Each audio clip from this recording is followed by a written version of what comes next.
Sapo, kali ini kita akan belajar bahasa Bugis yang berkaitan dengan bumbu dapur. Garam, bahasa Bugisnya peje. Micin, bahasa Bugisnya pesing. Kunyit, bahasa Bugisnya unyi. Sereh, bahasa Bugisnya sere.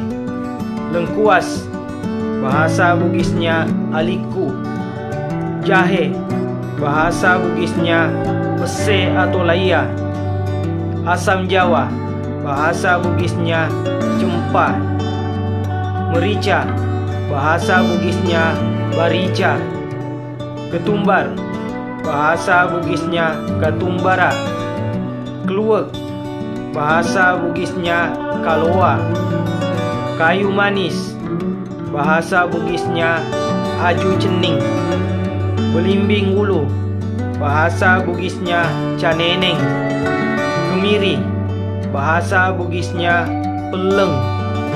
Bawang merah, bahasa Bugisnya lasuna celak. Bawang putih, bahasa Bugisnya lasuna putih. Cabe, bahasa Bugisnya ladang. Kencur, bahasa Bugisnya ceku. Wijen, bahasa Bugisnya lengah. Oke Sapo, itu saja dulu, semoga bermanfaat.